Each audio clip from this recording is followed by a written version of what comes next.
బాగా నేర్చుకుంటారు. తప్పకుండా వ్యాసరచన పోటీలు పెట్టాలనే కార్యాచరణ ఉండే అన్న. మీలాంటి వాళ్ళు ముందుకొస్తే ఇవి కూడా తప్పకుండా చేద్దామని చెప్పి తెలియజేస్తా ఉన్నాం. అన్న మంచి మాట అన్నాడు, మహిళలకు అవకాశం ఇవ్వాలి, జిల్లా కమిటీలు వేయాలని. అవి కూడా చేస్తూ ఉన్నారన్న. ఇన్ఫ్యాక్ట్ యూపీఎఫ్ మహిళా రాష్ట్ర కన్వీనర్ కూడా మా బోయ సోదరి అక్క బాలెమ్మనమ్మ గారు, ఆమె మహబూబ్ నగర్ అడ్డాకుల మండలానికి సంబంధించి వారినే రాష్ట్ర అధ్యక్షురాలుగా కూడా అన్న నిన్ననే నియామకం చేసినారన్న. సో తప్పకుండా ముందుకు తీసుకొని వెళ్తాం. అట్లానే మేరు కొండయ్య గారు బాగా ఆవేశంతో మాట్లాడినరు చాలా, కానీ మంచి మంచి ప్రోగ్రామ్స్ చెప్పారు. ఎందుకంటే మీ మైండ్లో ఇంకా కూడా తెలంగాణ ఉద్యమాలు వేసిన ప్రోగ్రామ్స్ అన్నీ ఉన్నాయి, అన్నీ యాజ్ ఇట్ ఈస్గా ఇప్పుడు ఏం చేయాలన్నది కూడా చెప్తూ వచ్చినారు. అన్నిటికన్నా మంచిగా నాకు నచ్చింది ఏంటంటే గులాంగిరి పుస్తకాన్ని ఇంటింటికి చేర్చాలన్నారన్న. We will do our best, ఎంత కాన్షియస్నెస్ పెంచడానికైనా కూడా ప్రయత్నం చేస్తాం.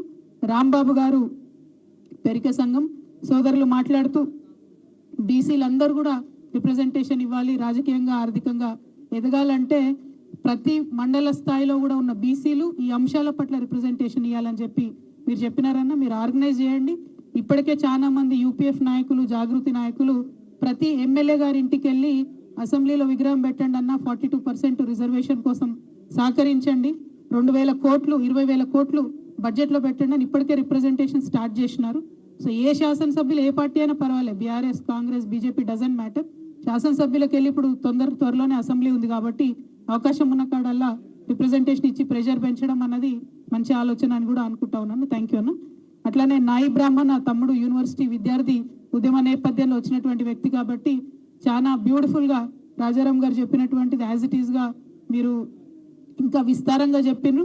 మండల్ కమిషన్లో ఉన్న 42 పాయింట్స్ టేకప్ చేయాలని ఉన్నది. కాకపోతే పెద్ద ఎజెండా పెడితే అందరు భయపడతారు. కాబట్టి తక్షణంగా సాధించుకోవాల్సిన ఏంటి, మధ్యమంగా సాధించుకోవాల్సినది ఏంది, దీర్ఘకాలికంగా సాధించుకోవాల్సిన ఏంది అనే ఎజెండాతో ముందుకు వెళ్తా ఉన్నాం. ఇప్పుడు ఇమీడియట్గా అసెంబ్లీ స్టార్ట్ అవుతుంది కాబట్టి ఈ గవర్నమెంట్ ఏదైతే ఇప్పుడు ఎన్నుకోబడినటువంటి గవర్నమెంట్ ఏదైతే ఉందో సంవత్సరానికి 20,000 కోట్లు, వచ్చే 5 ఏళ్లలో 1,00,000 కోట్లు బీసీలకు పెడతామన్నారు కాబట్టి ఈ బడ్జెట్ ఇప్పుడు ప్రవేశపెడతారు కాబట్టి అది తక్షణంగా తీసుకోవడం జరిగింది. అదేవిధంగా ఇప్పుడు జనగణన కోసం ఆర్డర్ ఇవ్వకపోతే లోకల్ బాడీ ఎలక్షన్స్ మిస్ అయితే ఇంకా 5 ఏళ్ళ అవకాశాలు పోతాయి కాబట్టి అదొక అంశం తీసుకున్నాం. పైగా April 11 జ్యోతిబా పూలే గారి జయంతి వస్తుంది కాబట్టి తక్షణంగా విగ్రహాన్ని అంత లోపల ఏర్పాటు చేయడానికి సానుకూల ప్రకటన రావాలని ఇమీడియట్గా ఈ 3 అంశాలు తీసుకున్నాం. బట్ దీర్ఘకాలికంగా తీసుకునే అంశాలు చాలా ఉన్నాయి. మీరు అన్నట్టు ఇంటెలెక్చువల్స్ ఫోరంలో మీలాంటి వాళ్ళు కూడా జాయిన్ అయితే ఈ మొత్తం కమిషన్స్ రిపోర్ట్స్ ఇవన్నీ కూడా స్టడీ చేసుకొని ఎవ్రీ అంశం ప్రజల్లోకి తీసుకెళ్లే ప్రయత్నం తప్పకుండా చేద్దాం. అట్లనే అన్న పెద్దలు ప్రకాష్ అన్న గారు మాట్లాడుతూ అనేకమైన ఇష్యూస్ వస్తుంటాయన్న, అవన్నీ సీరియస్గా తీసుకోవద్దు.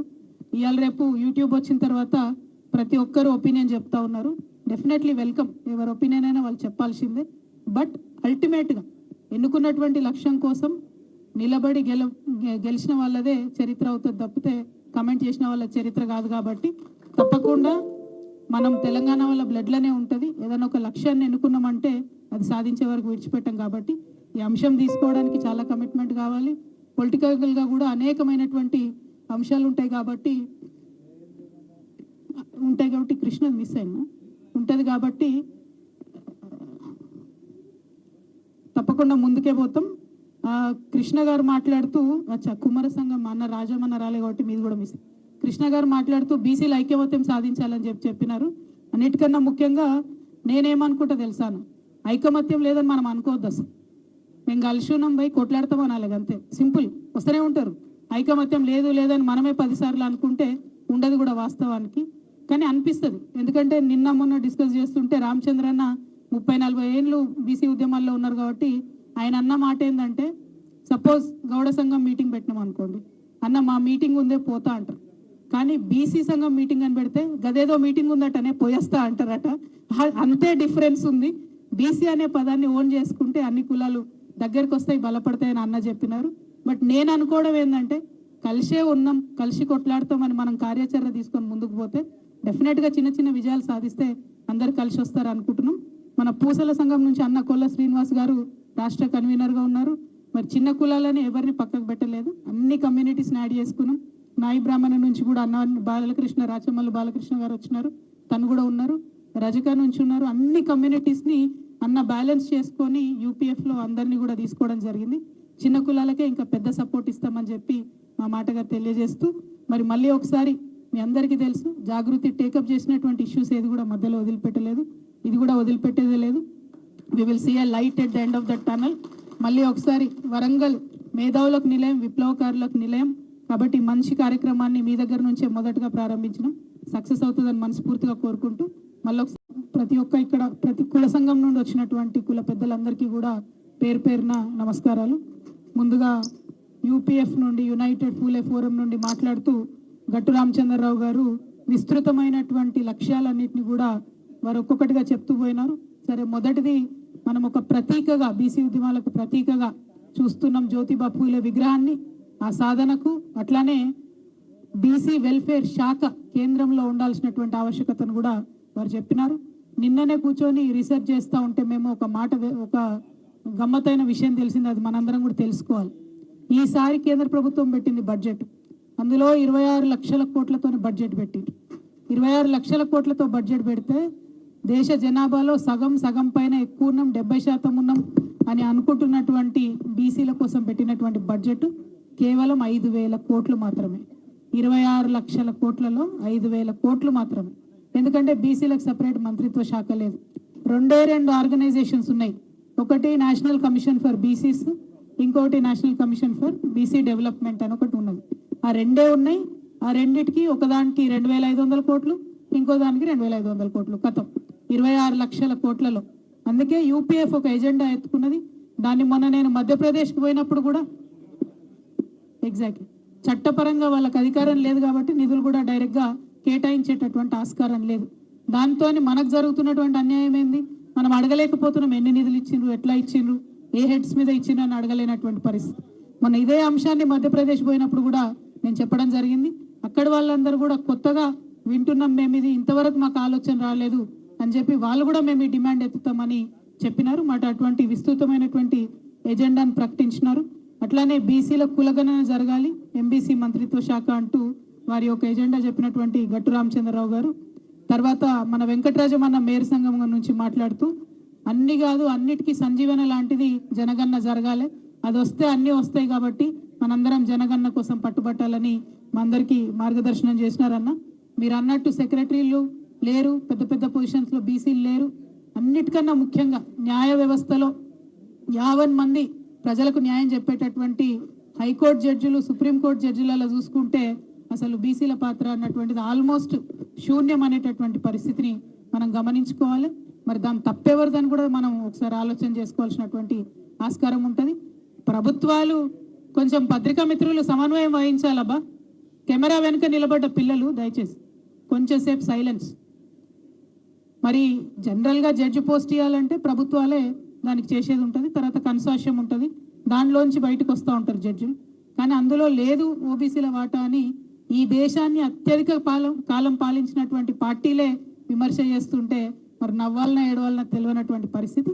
కానీ ఇక ముందు మనం ప్రెషర్ పెట్టాల్సినటువంటి ప్రధానమైనటువంటి అంశంలో అది కూడా ఒకటి ఉంటుందని చెప్పి ఈ సందర్భంగా అన్నగారికి తెలియజేస్తూ, అట్లానే సోదరులు రాజారాం యాదవ్ గారు అనేకమైనటువంటి ఉద్యమాల్లో భాగమైనటువంటి వ్యక్తి.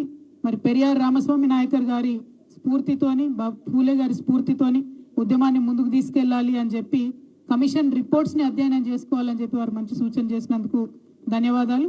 అట్లానే మన అన్న తాళ్లపల్లి జనార్దన్ గారు అడ్వకేట్ గారు విపి సింగ్ గారు ఎట్లయితే కమిట్మెంట్తోని తీసుకున్నటువంటి ఓబీసీ ఉద్యమాన్ని పక్కకు పెట్టకుండా ముందుకెళ్లారో మీరు కూడా అట్లానే ఉండాలని చెప్పి నా మీద కుండ తీసి నా నెత్తి మీద పెట్టినారు, దించేటటువంటి పరిస్థితి లేకుండా. ధన్యవాదాలు అన్న. మంచి డిమాండ్ కూడా చేసినారు, రాబోయే రాజ్యసభను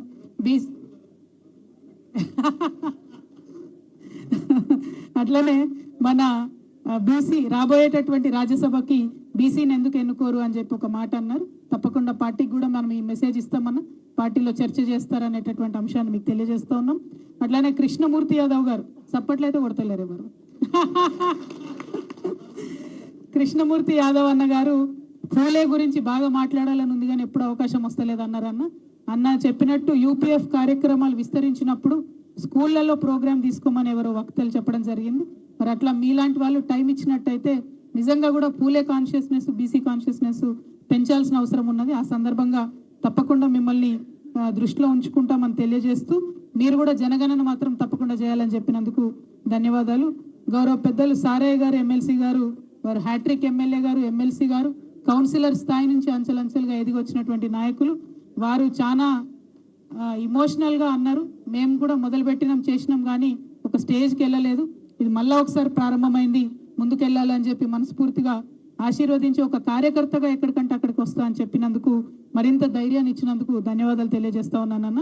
అట్లనే మా తమ్ముడు సుందర్రాజు గారు మోడరేటర్గా ఉన్నారు, కానీ ఇంటింటికి పూలే ఫోటో పంపాలి, రామ్లవారి అక్షంతలు పంపినట్టని పోటీ కార్యక్రమాన్ని సూచన చేసినారు. మరి దాని మీద కూడా ఆలోచన చేద్దాం తప్పకుండా. అట్లనే మన బయ్యస్వామి అన్నగారు ప్రత్యేకించి ఒకటే సెంటెన్స్లో చెప్పేసిండ్రు, విగ్రహ సాధనకు అన్నిటికీ మా ముదిరాజుల మద్దతు ఉంటుందని. అన్న వెళ్ళిపోయినట్టున్నారు, అన్నకు ప్రత్యేకంగా ధన్యవాదాలు. అట్లనే తమ్ముడు చిరంజీవి ఆరకటిక గారు మాట్లాడుతూ చాలా విషయాలు చెప్పిండ్రు, కానీ మెయిన్ విషయం చెప్పింది ఏంటంటే విద్య మీద కేసీఆర్ గారు బాగా ఫోకస్ పెట్టిండ్రు. అదే ఫోకస్ని దేశవ్యాప్తంగా అన్ని రాష్ట్రాలకు ఆ స్ఫూర్తిని మనం ఇవ్వాలని చెప్పినందుకు మీకు ధన్యవాదాలు. మా చెల్లి మాధవి మాట్లాడుతూ మరి చాలా విప్లవాత్మకమైనటువంటి సూచన చేసింది. గవర్నమెంట్లు చేసేదేంది, మనమే ఊర్లలోకి పోయి జనగణన చేద్దామని చెప్పింది. మరి మీ అందరూ ఓకే అంటే ఆ పని కూడా చేసుడే ఉంటుంది నెక్స్ట్గా, వేరే ఆలోచన ఏం లేదు. అట్లానే ఢిల్లీ ఆర్ గల్లీ మనం ఉద్యమాలు చేయాలని చెప్తూ యూత్కి ముఖ్యంగా అవకాశాలు ఇవ్వాలని మాధవి చెప్పింది. అట్లానే అందుకే ఆ కార్యాచరణకు అనుగుణంగా యునైటెడ్ ఫూలే ఫ్రంట్ నుంచి యూత్ కమిటీని కూడా వేయడం జరిగింది. దానిలో ప్రతి జిల్లాలకు కూడా యూత్ కమిటీలు విస్తరించాలనేటటువంటి ఆలోచన ఉందని ఈ సందర్భంగా తెలియజేస్తూ గోన్గప్పుల వేణు మాధవ్ గారు గంగాపురం వేణు మాధవ్ గారు లెక్చరర్స్ ఫోరం నుంచి మీరు కూడా చాలా ఇమోషనల్గా మాట్లాడుతూ చాలా అంశాలు చెప్పినారన్న.